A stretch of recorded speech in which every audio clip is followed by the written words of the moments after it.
I wasn't invited to my sister's wedding even though I covered most of the bills. She told me I didn't deserve a seat. But her cocky grin disappeared when the venue locked the doors at the last minute and guests stood outside in shock. I, 32M, never thought I would become the absolute villain in my own family's narrative. But watching a catastrophic meltdown at what was supposed to be the social event of the year proved to me that sometimes claiming the villain role is the only way to find any justice. The title essentially gives away the climax, but the sheer satisfying reality of how this disaster unfolded is something I need to document. I want to explain exactly how I turned a massive financial betrayal into the most devastating lesson my family will ever learn. To understand the sheer audacity of what my sister attempted, you have to understand our family dynamic. My sister has operated as the undisputed golden child since the day she was born. Whenever she wanted, my parents moved mountains to provide, often at the expense of my own needs. I learned early on that the only way to secure a stable future for myself was to put my head down, work relentlessly, and build my own career without expecting a dime of support from them. Over the last decade, I managed to build a very successful business. Naturally, as my bank accounts grew, my family's sudden interest in my well-being grew alongside them. I became the designated safety net, the emergency fund, and the silent benefactor for every financial mistake my parents or my sister made. So, when my sister got engaged to her fiancé, a guy who possessed a lot of charm, but absolutely no financial literacy, I knew a storm was coming. My sister had been dreaming of an extravagant, magazine cover wedding since she was a teenager. A Michelin star catering experience, a towering custom cake, and floral arrangements that belonged in a botanical garden. The problem was that she and her fiancé were practically broke, and my parents had leveraged their retirement to the breaking point, just trying to keep up with their own lifestyle. About 10 months before the wedding date, the desperate phone calls began. My mother contacted me in tears, explaining that my sister's dream venue was going to slip away because they could not secure the deposit. She pleaded with me, leveraging every ounce of familial guilt she could muster, arguing that a brother's duty was to ensure his sister had the happiest day of her life. Following that, my sister herself reached out, putting on a sickeningly sweet performance, promising that she would pay me back eventually, and declaring that she could not imagine walking down the aisle without my support. Against my better judgment, I caved. I stepped in and agreed to finance the heavy hitters, the historic estate venue, the premium catering company, and the open bar. However, I am not a complete fool. Because I was fronting an exorbitant amount of money, I insisted on dealing directly with the vendors. I signed the contracts. My credit card and my signature were on the legally binding agreements for the venue, the food, and the alcohol. My sister and her fiancé handled the smaller details like the photographer, the DJ, and the floral arrangements with whatever meager funds they had scraped together. I paid my massive share, tucked the contracts into my home office filing cabinet, and assumed I had secured my position as a valued, respected member of my family. Fast forward to about 6 weeks before the wedding. I started noticing that extended family members were discussing their formal invitations, their +1s, and their hotel accommodations. I checked my mailbox every day, assuming mine was simply delayed in the post. When a week passed, and I still had nothing, I decided to ask my sister about it directly during a family dinner at my parents' house. I casually brought up the missing invitation, fully expecting her to apologize for a postal error. Instead, she stopped eating, exchanged a knowing look with her fiancé, and then turned to me with a perfectly relaxed, cocky grin. She stated, with absolute zero hesitation, that I was not receiving an invitation. I sat there, stunned into silence, waiting for the punchline of a terrible joke. But she kept talking. She explained that she had a very specific, highly curated aesthetic vision for her wedding day. She casually mentioned that my standard appearance and my lack of a high-status partner simply did not fit the vibe she was trying to project to her fiancé's wealthy extended family and her influencer wannabe friends. She went on to complain that giving me a seat would ruin the symmetry of her table arrangements, and essentially told me that despite my financial contributions, I simply did not deserve a seat at the main event. She actually suggested that I could perhaps come by later in the evening to help the catering staff clean up, as a way to still feel involved. I looked at my parents, fully expecting them to reprimand her for her insane disrespect. Instead, my mother looked away, and my father cleared his throat, softly suggesting that I try to see it from her perspective, and asking me not to cause unnecessary drama so close to the big day. They were entirely complicit. They had happily let me drain my savings to fund a luxury party that I was actively barred from attending. I didn't yell, I didn't flip the table. The sheer magnitude of the disrespect completely bypassed anger, then settled into a cold, hyper-focused clarity. I nodded slowly, told my sister I understood her position perfectly, and politely excused myself from the dinner. I drove home in silence. The moment I walked through my front door, I went straight to my filing cabinet and pulled out the vendor contracts. I spent the rest of the evening reading every single clause, specifically focusing on the cancellation policies. Because the wedding was still more than a month away, I was well within the window to cancel the services. I would lose the initial deposits, but I would be refunded the massive final payments that had just cleared my accounts. The next morning, I began making phone calls. I contacted the historic estate first. I identified myself as the sole contract holder and informed the manager that I was officially canceling the event. The manager was confused and asked if the couple was aware, and I firmly stated that the wedding was off and instructed them to process the cancellation immediately according to the terms of the contract. Next, I called the premium catering company. I canceled the massive food order and the premium open bar. The catering director asked if I wanted to redirect the service, and I instructed them to keep the deposit but permanently strike the date from their calendar. Within 2 hours, the venue, the food, and the alcohol for my sister's dream wedding were entirely legally dissolved. I then blocked my sister, her fiancé, and my parents on all communication platforms except for email, which I routed to a separate folder, so I wouldn't have to look at their messages unless I chose to. I went on with my life, focusing on my business and enjoying my drama-free weekends. Update 1. It has been 3 days since the wedding date, and the adrenaline is still wearing off. I need to document exactly what happened on the day my sister's dream shattered into a million pieces. I knew my sister well enough to know she was completely unorganized. She never followed up with vendors, preferring to let everyone else handle the logistics. Because she assumed everything was paid for and finalized, she never bothered to call the venue or the caterers to confirm the final headcount. If she had, she would have discovered the cancellation weeks in advance. But her arrogance was her own undoing. On the day of the wedding, I decided to treat myself to a highly strategic cup of coffee. There happens to be a lovely little artisan cafe situated directly across the street from the wrought iron gates of the historic estate venue. I arrived 2 hours before the ceremony was scheduled to begin, secured a window seat with a perfect view of the estate entrance, and waited. The chaos started exactly on schedule. First, the guests began to arrive in their luxury cars and rented shuttles. The massive wrought iron gates of the estate, which were usually thrown wide open for events, were padlocked shut. A small, discreet sign hung on the gate, indicating that the property was closed for private maintenance. I watched as groomsmen in expensive tuxedos stepped out of their vehicles, looking confused, pulling on the heavy iron bars, to no avail. The crowd of guests on the sidewalk began to swell. Women in expensive gowns and high heels were shifting uncomfortably on the uneven pavement. The groom arrived, completely frantic. Through the cafe window, I could see him furiously dialing numbers on his phone, yelling at the automated voicemails of the venue management, completely oblivious to the fact that the venue staff had been given a weekend off. Then, the main event occurred. A white stretch limousine pulled up to the curb. My sister stepped out, draped in thousands of dollars worth of custom silk and lace. I watched her face transform from the glowing, cocky grin of a bride expecting absolute perfection, to utter, horrifying confusion. I watched the realization hit her as her fiancé ran up to her, throwing his hands in the air. I couldn't hear the words, but the body language was a masterpiece of panic.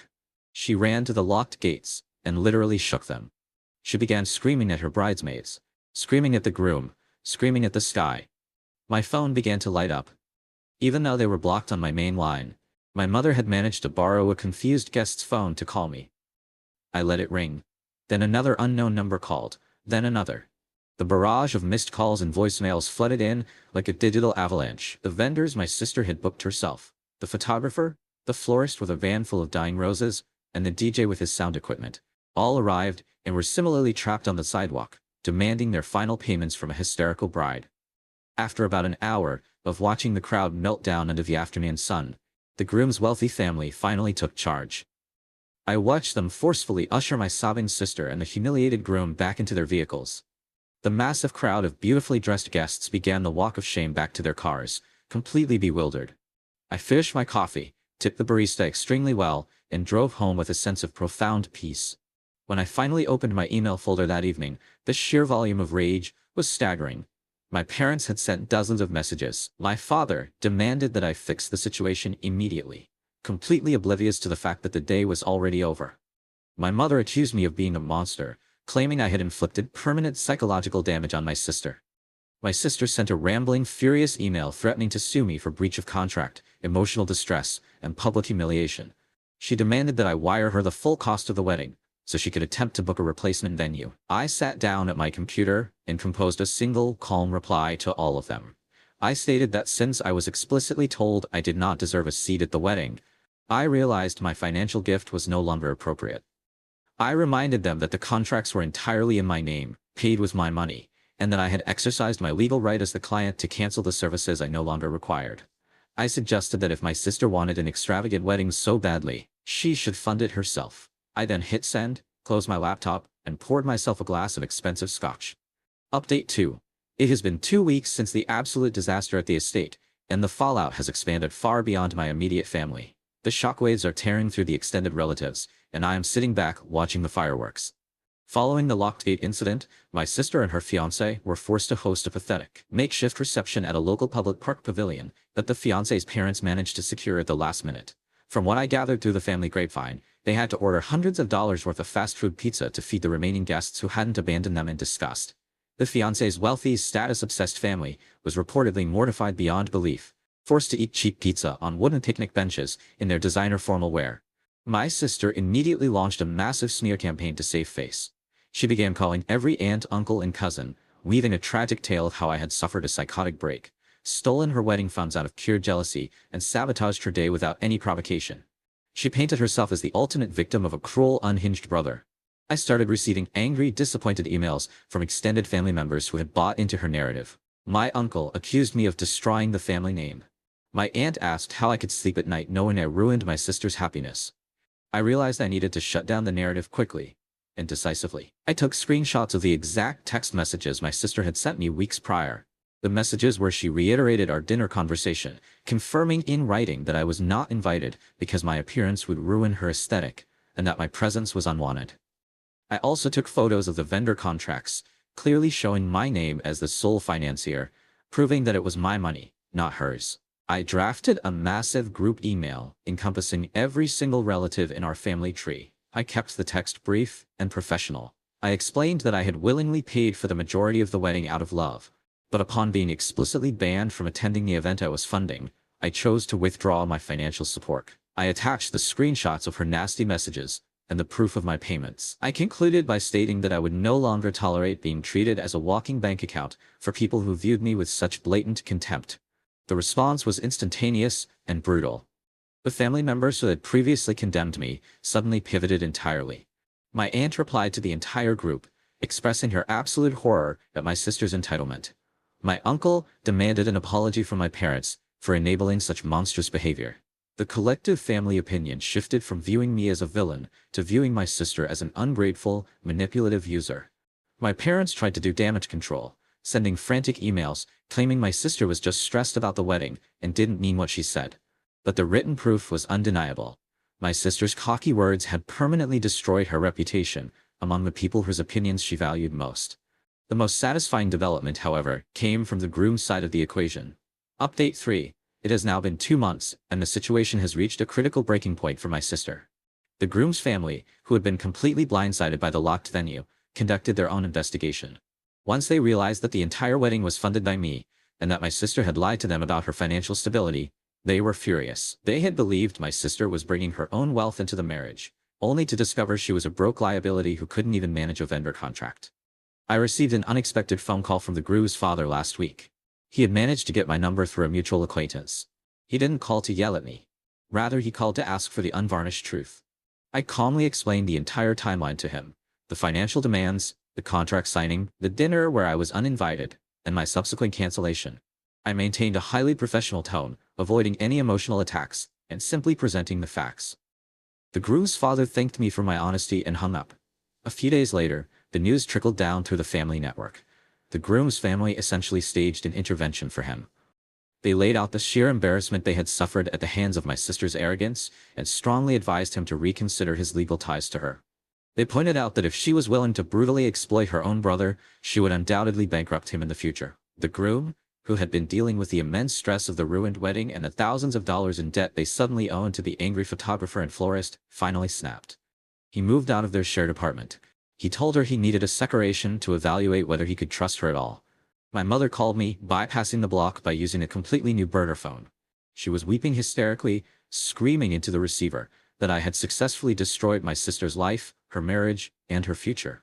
She demanded that I call the groom and beg him to take my sister back, insisting that I owe it to the family to fix the broken pieces I had created. I listened to her sob for a few moments. I didn't feel an ounce of guilt.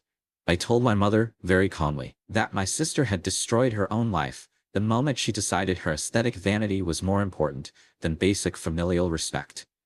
I advised my mother to lose my number, and I hung up the phone.